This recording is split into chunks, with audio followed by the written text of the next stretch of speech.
This is the Wealthy Contractor Podcast, brought to you by G4 Marketing. Interviews with today's top home improvement entrepreneurs about marketing, sales, money, mindset, and lifestyle. Now, here's your host, Brian Kaskavalcian.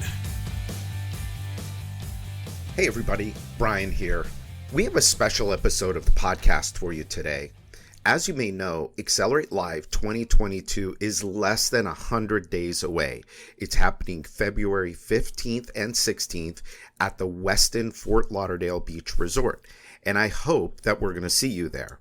Now, as always, we have a great lineup of speakers for Accelerate, and actually, what's cool is that you are going to get to hear from some of them right now. Now listen up, because I'm going to give you just a tiny taste of what all these speakers have to offer, but you're going to want to get registered soon. Early bird prices are live now as we record this at www.accelerateevent.com, but they won't be for long. So go ahead, check it out, get your ticket today. Now first, you're going to hear from Charlie Gundel, longtime owner of Renewal by Andersen of Orange County. Now, this was recorded on March 11, 2020. You all remember what a crazy time that was. His advice, that we should just stay the course through the pandemic and everything would work out. Take a listen. It's very important to step up and be the leader, and not to bury your head in the sand, but also to be honest and frank and be positive in every situation. It's very easy to slip into negativity and become the Debbie Downer in your company inadvertently. And it's very important that we become positive and stay positive and continue to generate positive vibrations, while at the same time not, obviously ignoring the obvious things that are in front of us. So I think that's very important. Who knows? I mean, none of us do know, but until you actually do know, I think you got to proceed with a positive outlook on business and just keep on keeping on. And I think, we'll all get through this. But, again, don't forget, your employees and your customers are not listening on this podcast. Your employees and customers are reading the newspapers, they're listening to radio, they're on social media, they're watching the news broadcasts, and they're being fed this constant source of negativity and giving people cause for concern. And a lot of people are cautious and afraid to take risks anyway. That's why they work for us and they're not us. Right. As owners and managers and leaders, we're risk takers. People that work for us for the most part because they're not risk takers. They're in the security and comfort, and they they need to be reassured, and that's our biggest job, I think, at this point in time. Yeah. And now, any business owner can relate to this next clip with Cesar Quintero, owner of The Profit Recipe, which advises companies on how to follow the Entrepreneurial Operating System, or EOS. It's done wonders for so many companies in our industry, so take a listen. Most companies that are started by a visionary, right? And the visionary has 1,000 ideas a minute. They're great at relationship building. They're great at people management. They're typically from the gut, right? They know what needs to happen and they feel it. They know that, it's intuitive.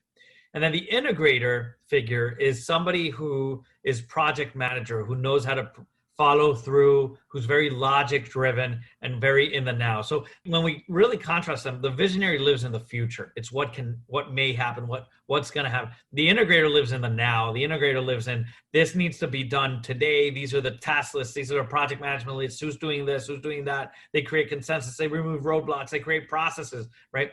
And that's one of the biggest issues that most companies have, is that the visionary and integrator are the same person.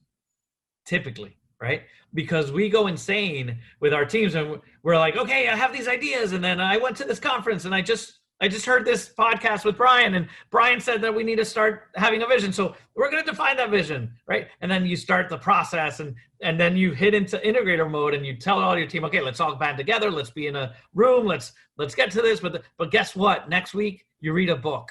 right? And the visionary reads a book and it's like, oh no, you know what? I got another idea. So he goes back to the office. Everybody stop what we're doing. And now let's implement this new thing that I read. And this friend of mine told me about, which is amazing. And the problem with that is that you're creating a bipolar disorder within your company, because when the visionary and integrator are the same person, or in your case, like you were partners and you were both doing both things, right? The company just doesn't understand what to do. They don't know what direction to go with. They don't know who to believe. And then they go like, oh, here comes Brian with another idea. Thank you. This is not going to work, so I'm not going to do it, right? And then it starts creating that mentality. So, and the first day we implement, that's the first thing we do, right? The accountability chart. And that's where, usually that's where we start to define, we throw everybody, everybody's fired, and then we start putting people on the seats. But we need to make sure that the visionary and the integrator are aligned, but not the same person. Next up is Ed Epley, an advisor to wealthy contractors. When you come to Accelerate, you're really going to benefit from his practical advice. Take a listen. Hiring managers. First of all, you have to be aware the danger, the trap of hiring somebody like yourself. You need to have somebody who has demonstrated that they have the capacity to produce results working through other people. Right now, I have a client and a friend who's struggling with a particular individual who does not understand that, in this case, a guy, his job is not to do the work himself. It's to get others to do the work. And because he's predisposed to be a perfectionist, he struggles watching other people do work that he would either do differently or, in his mind, do better. And as a result of that, even when he does try to get work done through others, he ultimately will micromanage or meddle. And so you really have to be willing, I think, in many cases, to hire somebody who maybe has not even been in your business, but has been a successful manager in another business. Because if they know how to get results working through others and proven that in a business, there is nothing so difficult about your business that they couldn't learn. But it'll be a lot easier to teach them what your business is than teach them how to manage. Yeah. I would look at somebody who's run a restaurant, even if I'm a contractor, because if they can run a restaurant, if they can run staffing and they know how to get people scheduled and can handle people not showing up and having a piece of equipment break down and they still have to serve food. If they know how to do that, they can deal with your problems, your issues as a contractor. It would make you uncomfortable, but that doesn't mean it would be the wrong thing to do. So I would very much look for proven track record of producing results working through others. Now, I'm going to also add a caveat here. The single hardest position that I think any company has to fill is their sales manager, because the work of a sales manager is remarkably different than somebody in production or operations or finance. Yeah. So you need a different mindset of what you would be hiring. And once again, it is really almost irrelevant where they have earned the right and proven that they have the capacity to manage other salespeople. I don't think it matters at all if they know home improvement or not, or if they know construction or at all. I think if they've managed the sales force, they can, and proven that they've produced improving profitable sales for that organization, they can probably do it for you without that much difficulty if they're willing to learn and you're willing to teach a little bit about the industry. So next up, you're going to hear from John Anglis with John Anglis Selling Systems. I've never met anyone who better understands the interaction between salesperson and homeowner quite the way John does. And don't tell anyone, but he's our highest rated speaker at Accelerate every year. He's also the only speaker that I have had every single year. Don't tell him all of this. We don't want to let it get to his head, but take a listen. He or she who tells the best story has the best product. And if you don't know your product well enough, and if you don't tell the appropriate story, in other words, how is a homeowner supposed to know you have the best window, siding, gutter protection, features company if you're not telling a story, telling the right story to build that value? So that's number one. If you tell the right story, you're going to build enough value. That story consists of not just features and benefits. That story also consists of price conditioning, which we all know of. A lot of homeowners, when they get an estimate from an average contractor, they say, I want to go shop. And what that means is I don't have enough information. So when you tell the right story, you're able to show the homeowner why your product is what they need. Like, why does it scratch them where they itch? Why is it better than everything else on the market? And how does your product compare both quality and price with what's on the market? When we do a one-call close, which we do a one-call close, and we're closing damn near 40% of the presentations we give, it's because when we're done with them, they're done shopping. With price conditioning, they're shopping with us. And telling the right story is paramount. When you tell the right story, people want your product. That's the easiest way to get somebody to buy what you're selling, is to make them want it. And the only way you're going to make them want it is if you tell the right story. And I think we do a phenomenal job telling the right story. Let's pause here for a quick break. Are you ready to accelerate your business success in 2022? If you answered yes, then you'll want to listen closely to the special invitation. We're calling all home improvement and home service business owners to join us at Accelerate Live 2022, happening in beautiful sunny South Florida on February 15th and 16th. This is the only home improvement event guaranteed to be profitable for you on day one. To get more information, please go to www.accelerateevent.com. Discounted pricing is available right now. So if you want to save big, go to www.accelerateevent.com, and for additional savings, enter coupon code WEALTHY22 at checkout. Remember, this event is 100% guaranteed. If you don't feel it was profitable enough for you on day one, not only will we refund you your ticket money, but we will also give you $1,000 back to cover your time and your travel. So don't delay. Go to www.accelerateevent.com and secure your ticket today. Now back to this week's episode. I would say to people, this was a very difficult reality to face myself. We're all looking for that top producer. We're all looking for that magic man or that magic woman who can come in and who can turn things around. But you have to ask yourself, if you were a top producer, would you work in your own company?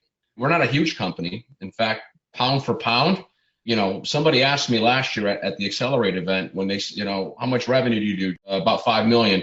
So you must have 8 salespeople? No, I had three or four. But a lot of the talent we have, whether it's sales or marketing, if some of these people met me 6-7 years ago, they wouldn't be here. And I would still be lamenting, why can't I find that great salesperson? The reality is, top producers, high quality people want to know they're working for a company that's organized. They want to know they're working for a company with a great reputation, with a great product, who tells the right story to help facilitate sales, who can get the jobs installed. So many of us have probably had that person slip right through our fingers without realizing it. And then when owners get together, we're always hearing how hard it is to find people, et cetera, et cetera. But while we're looking without, we should be looking within. Do we have the right setup, process, system, culture that can get and keep that right person? And I think that's something that we've gotten really, really good at over the last couple of years. And, that's how we're able to find and keep top talent. The other thing I'd like to say on it, the top 1% of earners. I mean, if you're a typical home improvement company, you should have salespeople that have the potential to earn well over 6 figures. So if you're going to attract someone who's going to make, $100,000, $150,000, $200,000, we have a representative that's going to make over $200,000. It's hard to find those top producers. They say, why, as far as the top 1%, why are they in the top 1%? Because they're willing to do what 99% of the others of the rest won't do. So when you're out looking for a top producer, you almost have to consider that you're going to have to interview 99 people to find that one that that's going to fit the mold, that's going to fit what you're looking for. Now, does it take you 6 years to interview 99 people, or does it take you 6 months? Does it take you 6 weeks?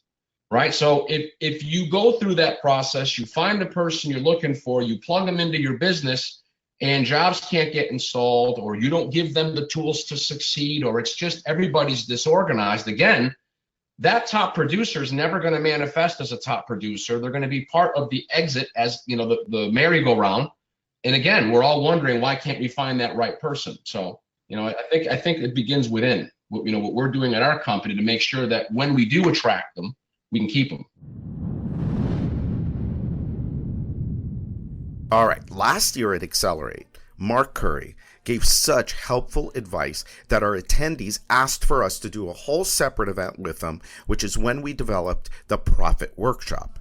But what you'll be most impressed with about Mark is that he can break down the most complex business issues into very simple formulas. He's a no-nonsense kind of guy, and that's the kind of advice you'll get from him. Take a listen. You need, in my humble opinion, have a plan that you're growing at a rate of 20 to 25%. Some of these companies that have explosive growth that grow 60, 70% in a year, it's impressive on the surface. And not that I'm not impressed with it, but I'm more so curious as to how they do that. And when you look into it, it's, you know, it's not really a surprise. I mean, some people will gamble in certain marketing campaigns and they win. They win big in terms of, you know, doubling or tripling their lead growth or lead production from the previous year. But, you know, is how cost effective was it? That's one question that everybody should have in terms of, you know, what was their cost per issue lead, to use that metric again? You know, did it triple, quadruple in terms of lead costs? And then the other factor is the growth. You have to do it in a way that you can keep pace with it in terms of your personnel. And oftentimes I see these companies that have 30, 40, 50% growth, and everybody's excited. Never mind the fact that they didn't make any money this year, Right. but they grew the business. And the personnel growth I'm talking about is tied to extra installers, more production managers, doubling the size of the sales force, extra sales management, additional admins. I mean, all that comes into play. And if you drop any balls and compromise that customer experience, then you're going to be set back on your heels. You know, so that's what doesn't oftentimes get talked about. Well, and that's not enough. Well, and that's where all the fundamentals come in. That's where the math comes in, and that's where the understanding of how all of the math works in this business, and ultimately, like you, being focused on the bottom line and making sure that you've got the fuel to be able to do all this stuff. So you're not going into debt, credit cards, credit lines, owing your suppliers a bunch of money, and, you know, all the other nightmare scenarios we as business owners can get ourselves. Yeah, well stated, Brian. I didn't touch on that, but that is so true. I mean, it's one thing as a business owner, anybody who's an owner of a business knows that, you know, they're gambling. You got to roll the dice on some things. But the one thing that just scares the bejesus out of me is being in debt. Yeah. I don't use credit lines at all. I don't owe anybody anything. And, you know, it's just a scary proposition is to be, you know, leveraged that way. I mean, and I think you even have it in your book about how I learned it. I learned it the hard vanity, way. Right? Yeah, but I learned that lesson the hard way, Mark. Yeah, I wish I'd met you 15 years ago, because you wouldn't have let me do. If I had you as a mentor 15 years ago, oh my God, the stuff I would have done different. You would have never let me borrow a penny. Thank you for those kind words. But I was talking with somebody the other day, and they were saying that, you know, young guy starting off in business, great attitude, you know, really good. He's going to do well. And he was asking me my advice about getting a business plan and going to the bank and borrowing money. And I said, absolutely not. Here's your business plan. You're going to sell 5 jobs this month at this margin. Put the money away. You're going to use that money to buy your next set of leads so you can sell another 5 jobs next month. And then you're going to, you know, put some of that money away so you could bring on a salesperson, you know, I mean, blah, blah, blah, blah, blah. But it's like, you ain't going to the bank. You ain't leaning on credit cards. You're going to sell at the right price. And then you're going to use that money as the fuel to grow your business. And so. That's right. Yeah. And to add to that is when you're starting a business from scratch, any anybody listening who is not a business owner, but they're considering making that step. My advice would be every bit of your focus is on 100% on making a lead and then selling that lead. And then whatever money you make from it, you reinvest it in making the next lead, right, and then selling that lead. Right. And, when I've seen what I've done in 2007 with a tough economy, that's all we were focusing on. And I saw some other peers, and I won't be specific, but companies that were starting their own business around the same time I was in 2007. And they were taking monies wherever they got it from, their investment perhaps, or from others. Or the personal investments is what I mean to say. And they were taking this money and they were getting their F-150 pickup trucks wrapped with their company logo and spending all kind of money on different things, nice offices and stuff. And we basically just worked out of a little 1,800, I don't think it was even that, 1,500 square foot office space in a strip mall somewhere. We paid our bills, but all of our focus was strictly on just making a lead. We didn't have a CRM system. It was just a fancy Excel spreadsheet. We picked up the phone and we made some calls from home show leads. So love it. But humble beginnings. But that's where the focus is. And not a whole lot has changed since then. After all these years, still every day I walk through the doors, my focus is on lead production and then what we do with those leads.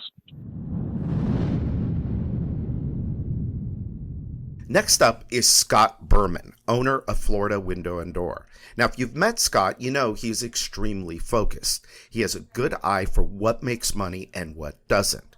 He's in the trenches every day, not as a business operator, but as a business owner, an investor. He is constantly working on his business, and you're going to get a lot of great tips from him. Take a listen.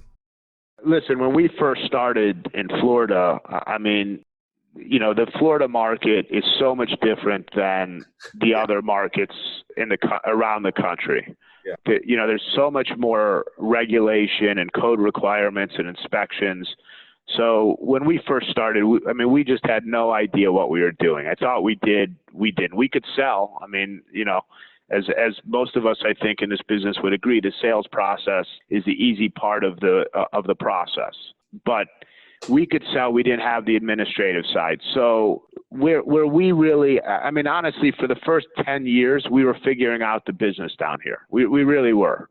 We were tripping over ourselves because we knew there was a market and we didn't have a great process and we were just an average window company. And then we started to recognize that in order to grow, we really had to create processes that not only fit our company culture, but was just a best practice.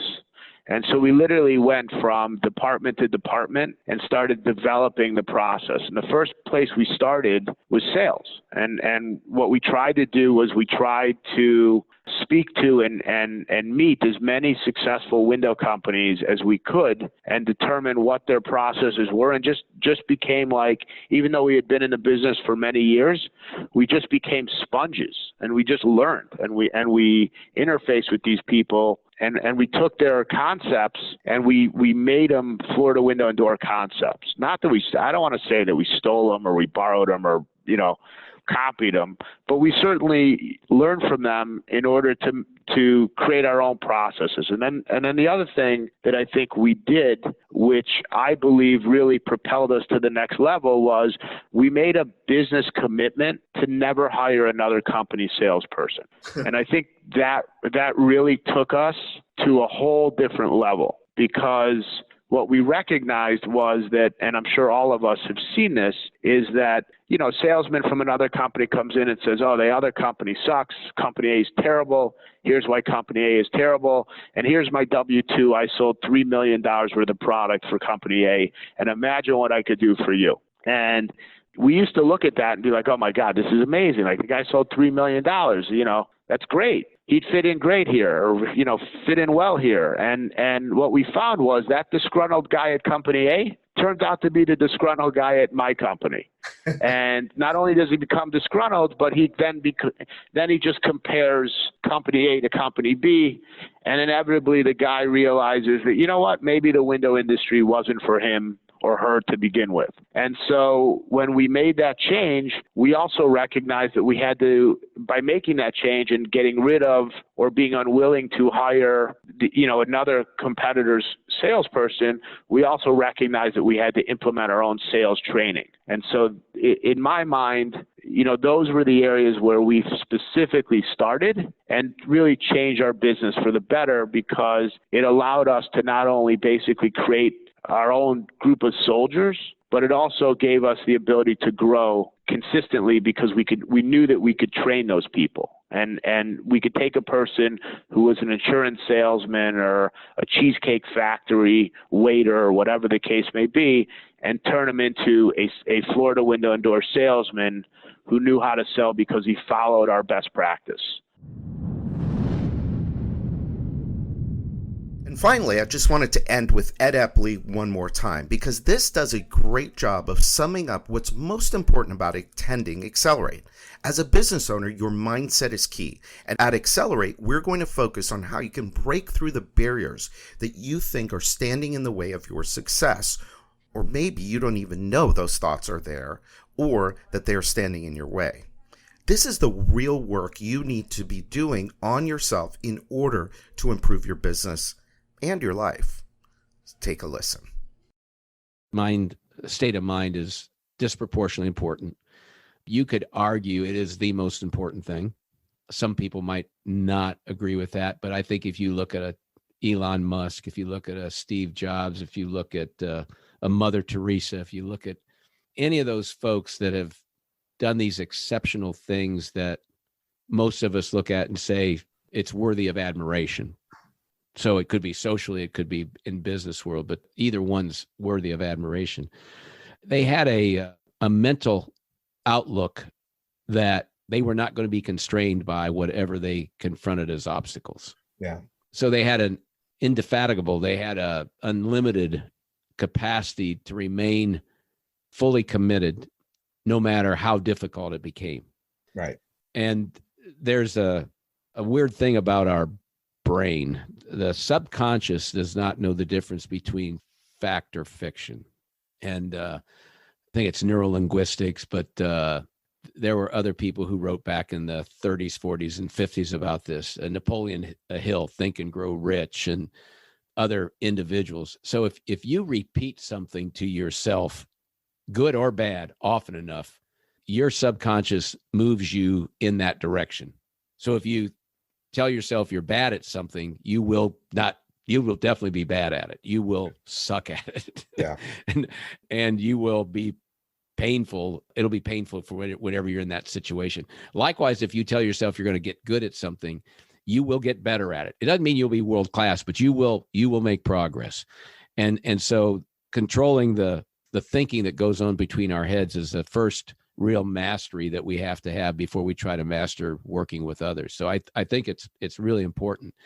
Can I get up from the mic here for just a second and grab a book? I want to show people so they can. Please. Hold on a second. A friend of mine, this would have been almost 50 years ago, made a recommendation to read this book, and it's called As a Man Thinketh by James Allen. Do you have it? Oh, yeah. Yeah. It's going to be right. I think it's there somewhere. Yeah. Yeah. It is 60, less than 70 pages. But it essentially equates your mind to being like a garden. And if you let doubt, if you let fear, if you let negative thinking grow in your garden, it's just like weeds, and they choke the good things you're trying to grow. And so it's not ignoring reality, but it is choosing the thoughts that you allow to be part of who you are and what you're going to let consume your thinking. And so as a man, as a woman thinketh, though that's what they will become. And, as parents, we try to help our kids have the right thoughts, to think the right way.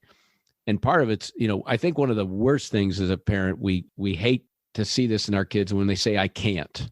Yeah. It pains you as a parent when they say, I can't, when you know they can. Yeah. And so one of the great characteristics, I want to bring this back to management and leadership.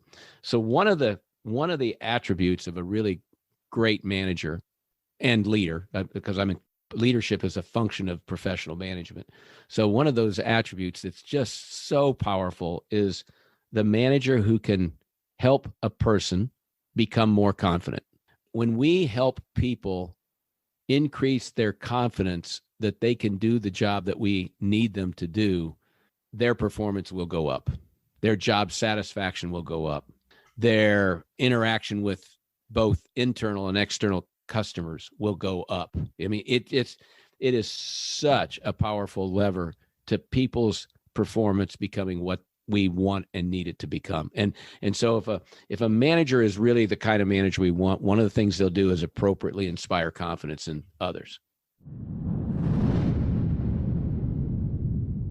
All right, so I hope that gives you a good taste of what you can expect when you come to Accelerate Live February 15th and 16th, with a bonus day on the 17th.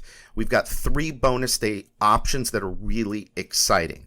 We're going to be looking at how we can take your business to the next level in 2022, and I can't wait to see you there. Again, if you have not secured your ticket yet, go to www.accelerateevent, ACCELERATEEVENT.com. Yes, it's a lot. There are 2 E's in the middle, but it's accelerateevent.com. In fact, use the coupon code WEALTHY22 to get an additional $100 off your ticket. So until next time, this is Brian Kaskavalcian with G4 Marketing Group and the Wealthy Contractor. Thanks for listening to today's episode of the Wealthy Contractor Podcast. Let me ask you, did it help you look at your business in a different way? Did it spark an idea or ideas that you hadn't thought of before? Do you have a list of action items that you can take and implement into your business or your life today? I really hope so. If it did, I'd like to ask you a favor. Would you leave a 5-star review of the podcast? By doing so, you'll help other contractors find the podcast more easily so that we can help them achieve more success, wealth, and freedom. And before you go, make sure you subscribe to the Wealthy Contractor Podcast so you get access to the latest episodes as soon as they're available. We're always striving to provide you with great content, so you don't want to miss what's coming up. In fact, if you haven't already, make sure you go to thewealthycontractor.com and get your free copy of my latest book, The 7 Secrets to Becoming a Wealthy Contractor. Just pay shipping and handling, and I'll take care of the cost of the book. And finally, a big thanks to G4 Marketing for sponsoring the Wealthy Contractor Podcast. For over 12 years now, G4 Marketing has been the secret back office relationship marketing team for hundreds of home improvement and home service businesses just like yours. You get the customer, and our proven system turns that customer into 5-star reviews and profitable repeat and referral business. If your home improvement or home services company completes at least 10 jobs per month, they have a solution that will work for you. To find out more, sign up for your free, no obligation, 10-minute discovery call at www.gfourmarketing.com/strategy. That's GFOUR marketing.com/strategy. Set your discovery call up today, and they'll help you set your business up for long-term profits and success. So until next time, this is Brian Kaskavalcian.